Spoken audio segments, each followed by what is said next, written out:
And share the screen.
Okay. Hello, everybody. As you can see, I'm not Amy. I also do not need a mic. I'm not a person. So today, everybody else is gone. So we're going to take a crash course in taking your line work from Illustrator into Photoshop. What you're going to need for the next assignment, formatting your image to fit the line work, and then bringing it back into Illustrator and putting it under the line work that you used before. So basically, you're essentially making a frame, right? And because you don't want to manipulate your lines too terribly much, because you want everything to look nice and fit together and be a concise package. So it's time for a crash course, and I need my phone so I can make sure I'm catching everything. Ba-ba-da-ba.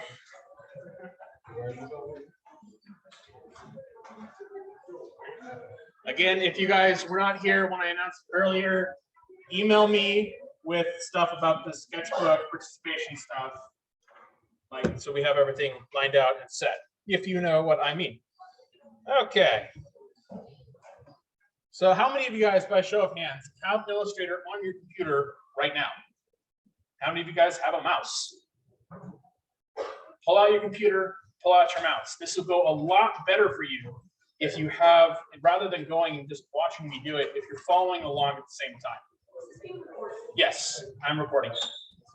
I have my very nice little recording screen here. Yep. And we are going to have a sketch assignment, full assignment thing, but I'm going to test something with that today too. So bear in mind. I'll give you guys a second to get set up.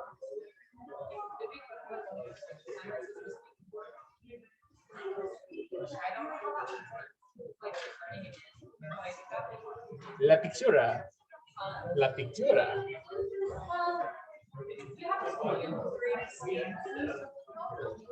I actually, okay, if you guys have, cool thing also, if you guys have iPhone 12 Pros or 13 Pros, you have a LiDAR scanner. So what that is it takes infrared light, basically lasers, and makes points along the surface, and it makes a highly accurate 3D model in your phone that you can then submit. Like what Deborah was talking about, that her student found the scanner on campus and made a model and put it in digitally. You guys can do that with your phone now, and it works with Rhino. So that's how I did some of my massings for my studio project this year. That possibly, I don't have an iPhone 12 Pro, 13 Pro. I need to buy one. But I'm telling you, because you should get one if you don't have one, because that scanner is awesome. Okay. Also, do you guys have your 8.5 by 11 paper today? It's absolutely crucial because we are going to do an origami assignment today. So yes, yeah, you're getting way ahead of yourself.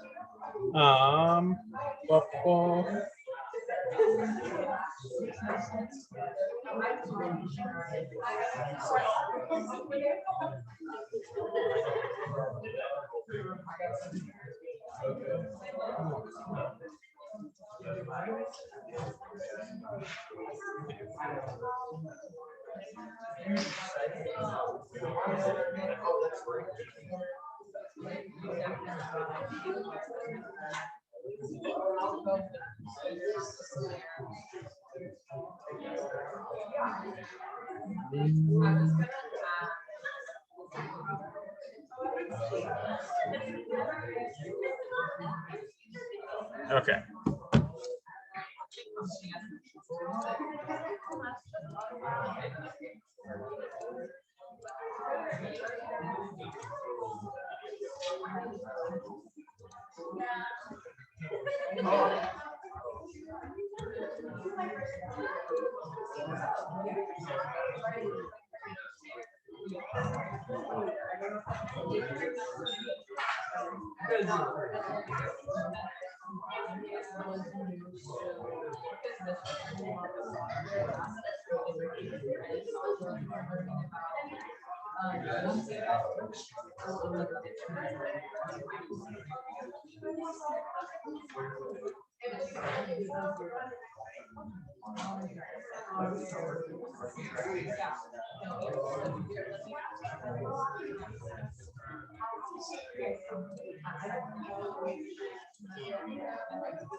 Okay, so here we are.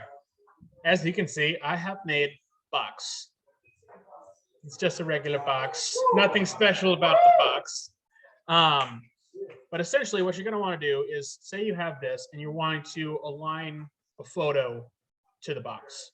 Say I give you an assignment where instead of having, just a box or manipulate language, I want you to put grass here, earth here, and ocean there. And I don't want you to use a rendering software. How are you going to do it? So you're going to save this. Not to Creative Cloud, because Creative Cloud is annoying and stupid. But you're going to save it as box.ai.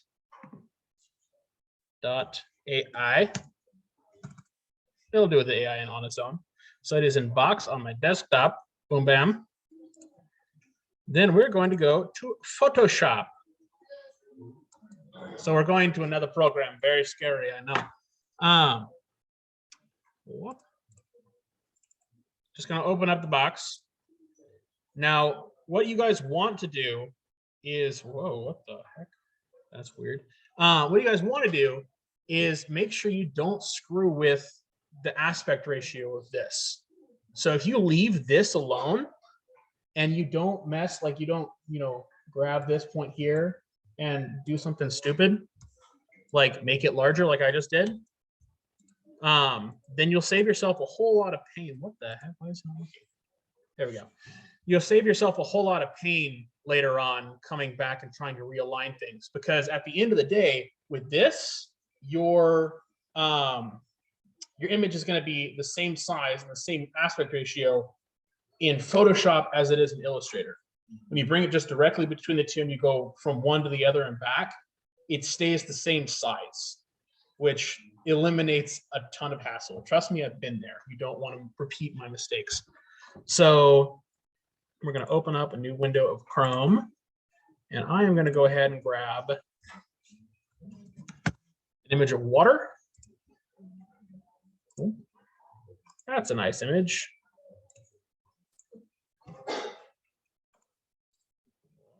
My computer's being real weird, y'all. Water.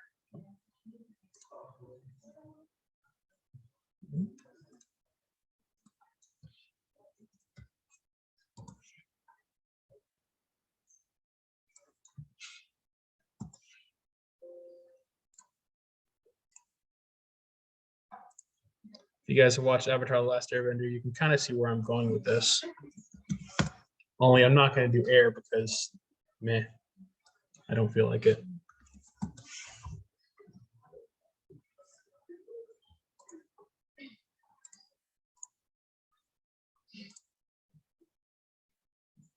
Large bonfire. Okay.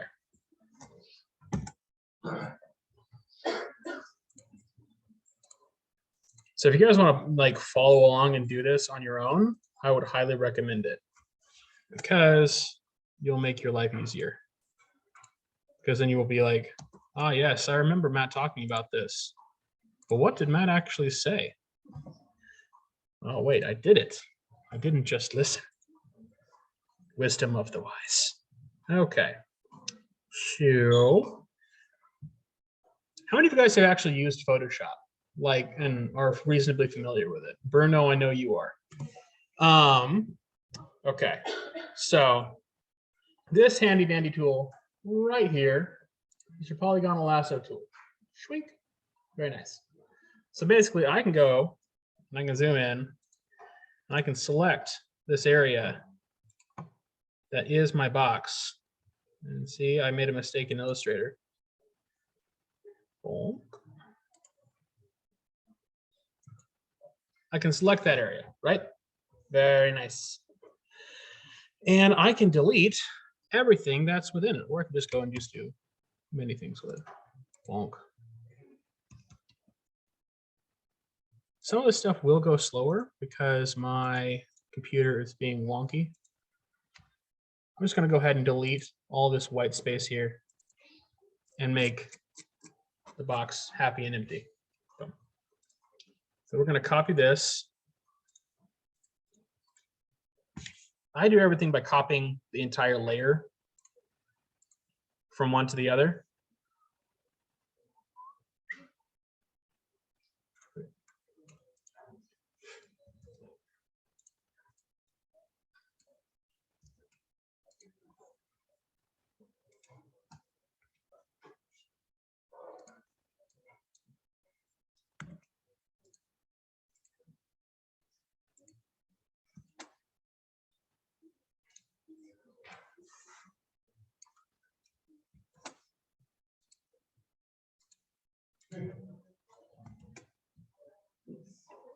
Whoa, that's really large.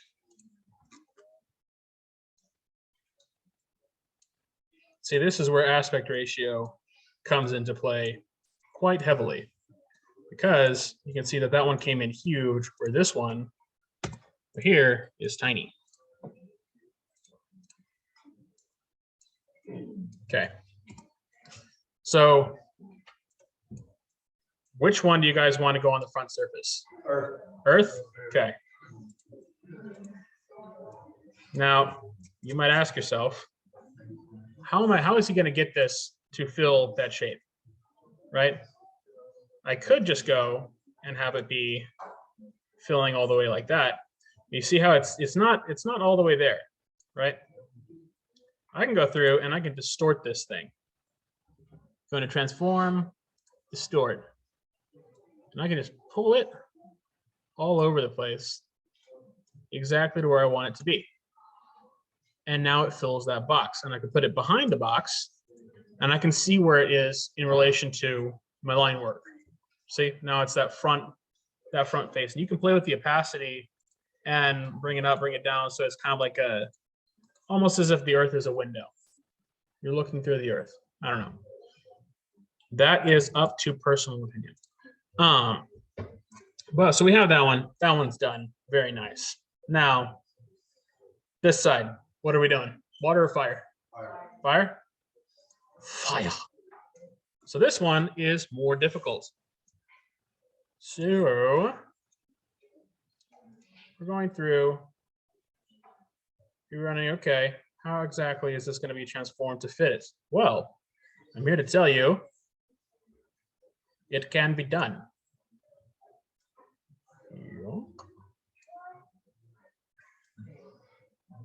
I use the distort tool.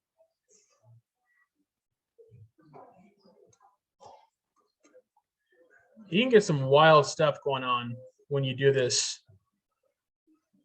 with more complicated stuff. Like I've seen people overlay text onto a book that they've made. Like they have a stock image of a blank book page and like, oh yeah, no, you want your text on this blank book page? Okay, let me do it.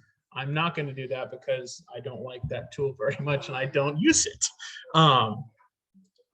But it's very handy when you are rocking and rolling and you want to like find something that's going to fit a weird shape. So that one's there. And now we cement it. Now that shape is not going to change anymore on us. We're going to go and put the water drop in the same way. Edit, transform, distort. 1, 2. And this is quick and dirty. Like this is not, terribly precise, but you can see how each of these is, aligned with its individual face on the cube.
All right.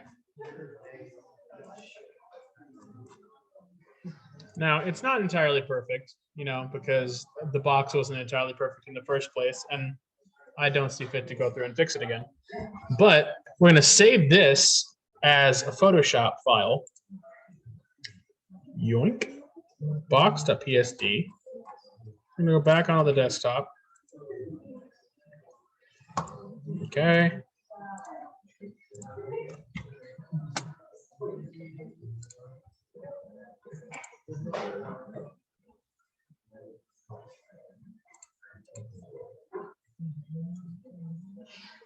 That didn't do what I wanted it to do.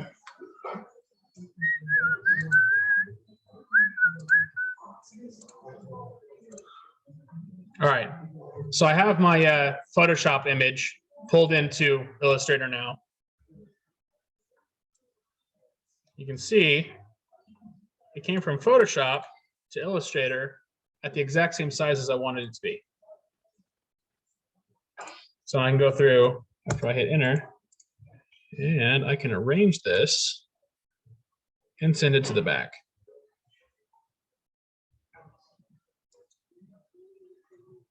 Except for the fact that some things are there that are not supposed to be there. But you guys get the picture.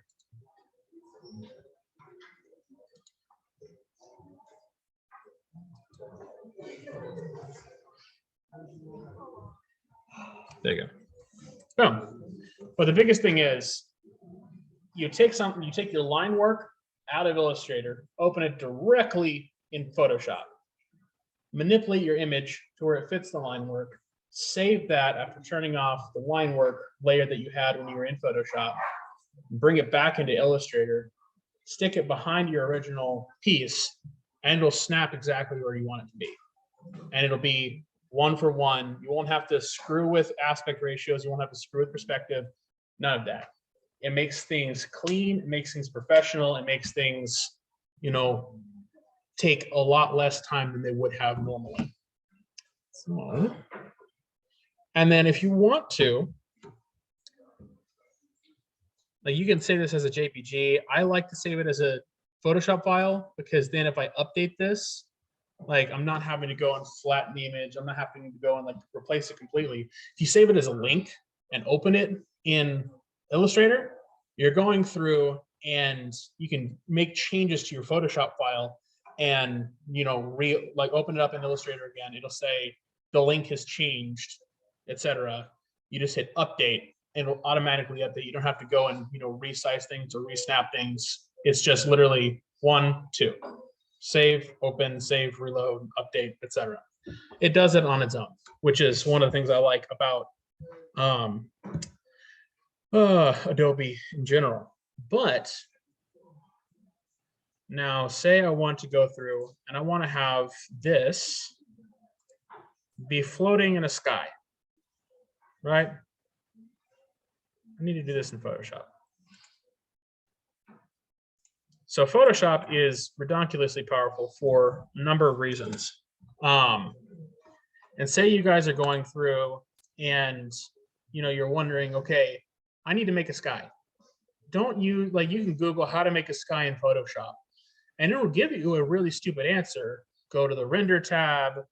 Like, you can go through and say, it's in here somewhere.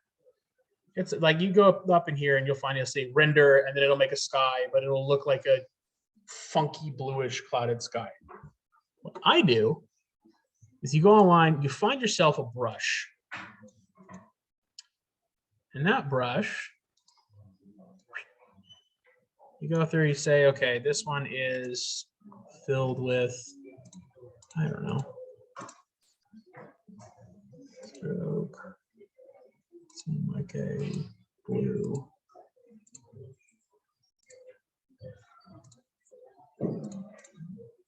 Fill.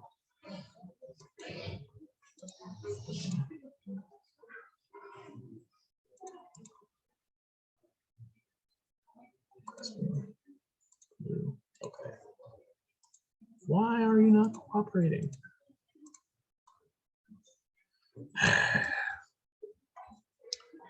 See, you get up here and you're doing this stuff and you choke. Because I promise you, I do this quite often. Hey, that's better. So,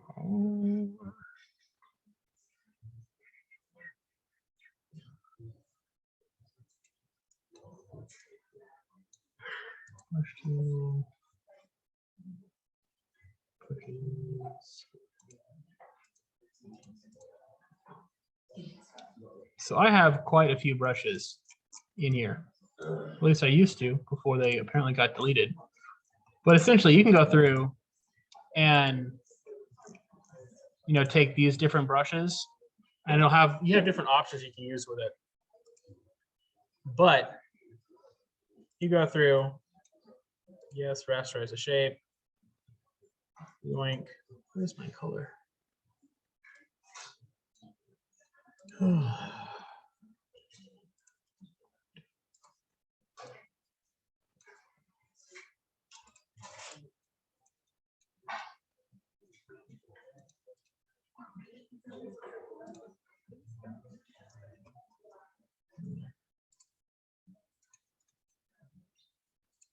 Well, things are not working like I wanted them to,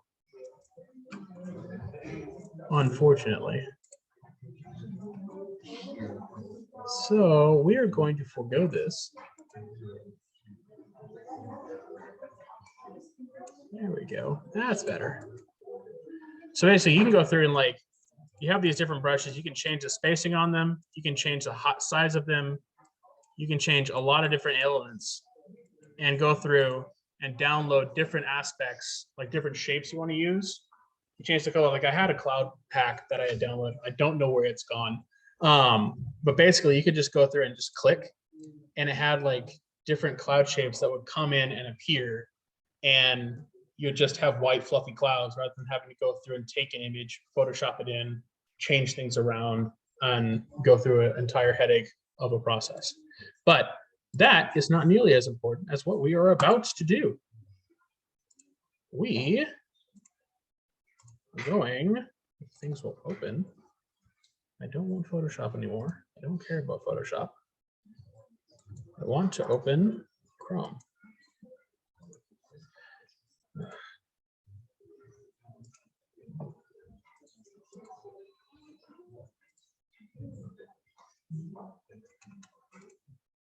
There we go.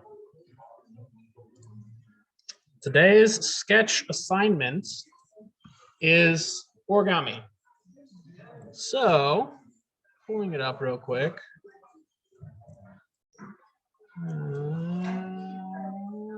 Here we go.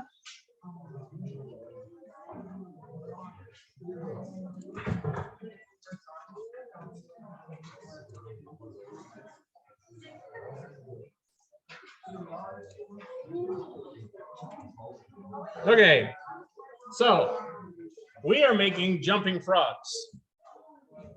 You are making jumping frogs. I'm not making a jumping frog. So you're going to fold the jumping frog, and then you're going to sketch the jumping frog. Yes, we're going to fold. Yes. Your case is sufficient. So you're going to fold.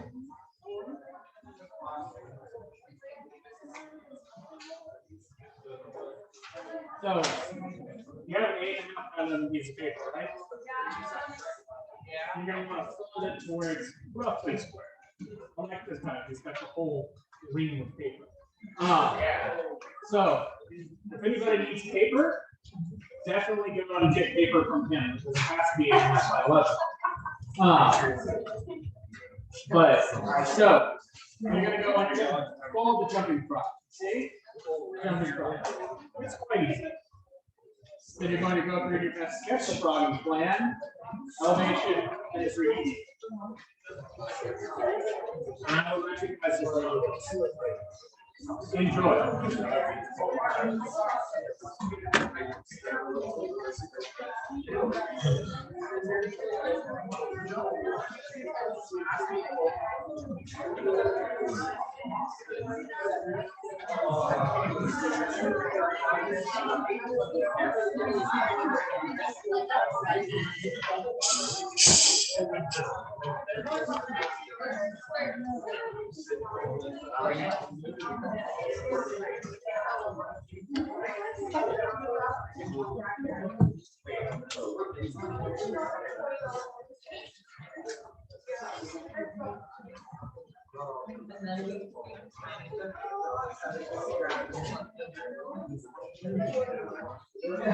I like the way you think, but you also scare me.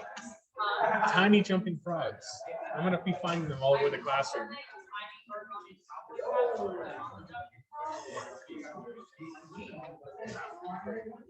Outside the assignment.